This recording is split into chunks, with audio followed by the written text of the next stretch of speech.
Welcome to the VGC podcast. My name is Christopher Knowles, and we are back again with another podcast episode answering the questions that you guys ask us on a very regular basis.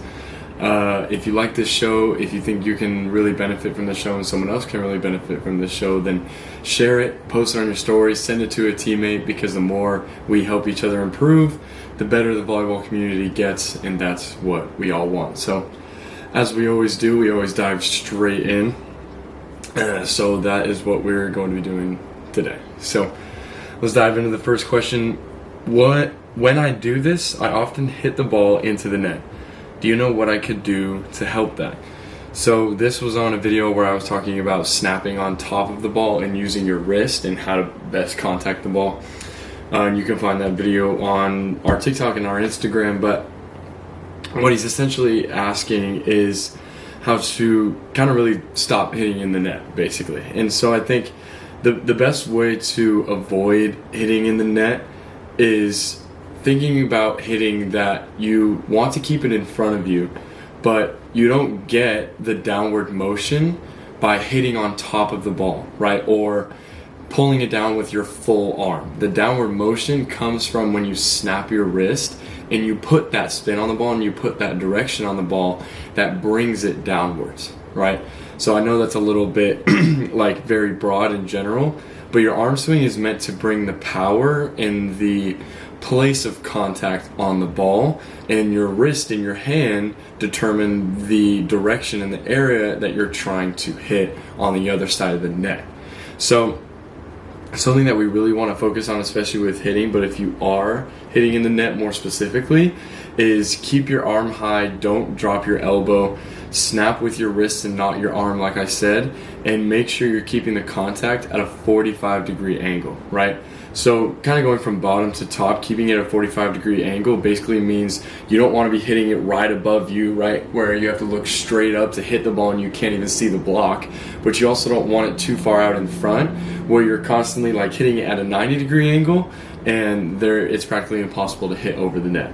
So you want to keep it at a 45 where it's not super high but not too low, but right in front of you to where you can still contact high and still get it over the net.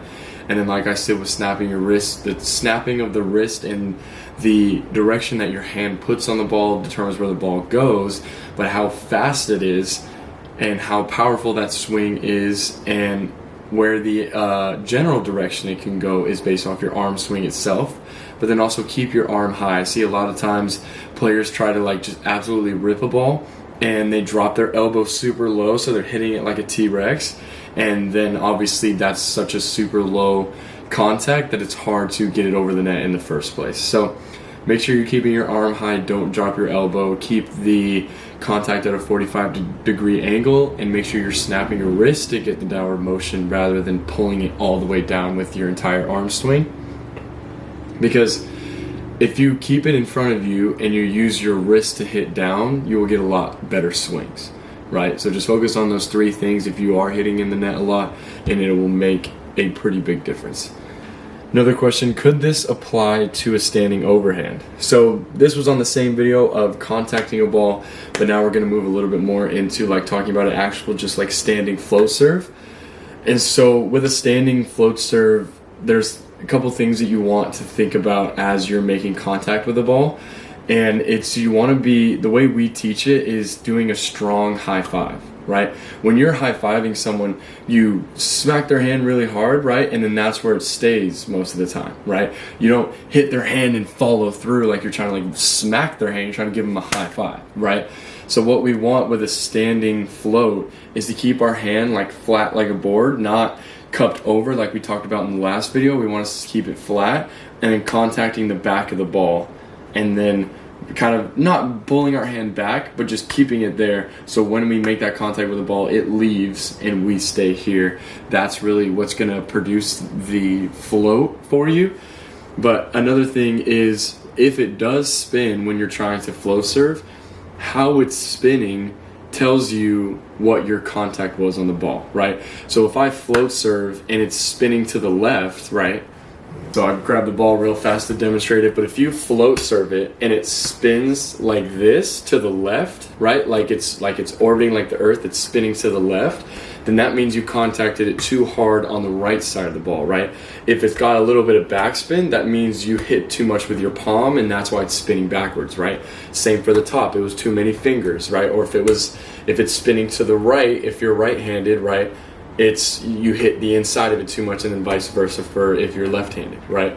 So how the ball spins can really tell you a lot about what your actual contact on the ball was, right? And so what we truly want is no spin. No spin is the goal. And a little bit of a saying that you can remember is no spin equals no chance, right? If there's no spin on that ball, there's almost close to zero chance that most people can pass that ball, because when it's not spinning, it does that thing where it shakes around, where it moves, right? Where if you don't have any spin, then the air that is around the ball as it's flying is going to mess with it because it's not spinning, right? So it's going to move it up and down and sideways, and that's where the most effective flow serves comes in, especially for the girls' side of the game. Like, a flow serve that doesn't spin is money. You can even watch it on TV, how it like goes left and right and left and right. But then even for guys too, if you're a younger player that standing floats, no spin equals no chance, right? So the least amount of spin you can put on that ball, the better, right? And if it is spinning, then that means you can read that of, oh, I hit it too much on the inside, I hit it too much on the outside, I hit too much of the bottom, top, whatever it might be based on the spin. And it's really thinking about it like a strong high five, right? Of hitting the ball and stopping, right? You're serving it like that rather than following all the way through, because then that will create more contact points with your fingers, with the rest of your hand. That's going to put some spin on it. So those are my biggest things with really having just a more effective overhead float serve, but it is a different contact. It's not wrapping your hand around the ball. It's more of a flat contact serve. And now we go into the third question. I need to become a overall better OH, so I'm pretty sure it means outside hitter. Do you have tips for a more consistent receive and a better way to score points out of system? So I talked about serve receive last week, so if you want to know that half, then go check out that episode. But I think really I'm going to focus on more of the out of system talking in this episode. So if you want to know a little bit more about serve receive, how to be more effective with it, we talked about that in last week's episode. But this week we'll talk about the out of system swings. And so out of system swings are a very high level play. If you can put away out of system swings, then that is a very high level play that can take you very far, right? How do I know that? I'm in college and I'm currently working on getting better at out of system swings, right? Because if you can only terminate a ball in system, then that's a very limited skill set for then when if you get an out of system ball, the odds of you terminating that ball, getting a kill, or doing anything well with it go very low, right? So that means there's a cap to your skills. How do I know this? I'm going through this right now. You know what I mean? Before this year, I was really only able to terminate balls consistently in system. Now, out of system, this is something I'm working on, of being patient and all the three things that I'll say in a couple of minutes. But working to be an out of system hitter is a very high level play, right? And so the three things I want kind of every player to remember with hitting out of system is wait, locate, and attack, right? The waiting part is as the libero, whoever is setting that out of system ball, is like wait a half a second or even a full second longer before you start your approach. Because most of the time something that I did and something I see with other players is they'll start their approach normally and then be early to the set they got because out of system sets are higher, and then that causes to hit the bottom of the ball, hit the back of the ball, and spray it out, right? So if you're spraying out of system balls out on the other side of the court, then that's a problem, that you're not waiting for the out of system set in the first place. So make sure you're waiting, you're stopping yourself for half a second or even a full second longer before you start that approach. And then the second thing is locating it, right? Making sure that making sure that you actually know where that ball is going, right? Waiting, seeing the ball, okay, you've located it, now you know where it's going, right? So keeping your eye on the ball, how high is it going, how fast is it coming down, right? where do I need to start aiming my body to get in the direction of where this ball is located. So you waited for it, and then you located where the ball was going. Once you have those two things, you can have some pretty strong confidence that you can hit this ball because you have the right timing for it now, since you waited and you located the ball. And so now you have the attack, right? Making sure that when you are hitting an out of system swing, you're staying aggressive, right? Not making kind of like a slow half energy approach and then just trying to make a big swing out of it. That's not going to be as consistent compared to if you are approaching aggressively, approaching it hard to get up as high as you can and contact that ball, since it is a little bit harder to locate, since out of system sets are 90% of the time higher than regular sets, right?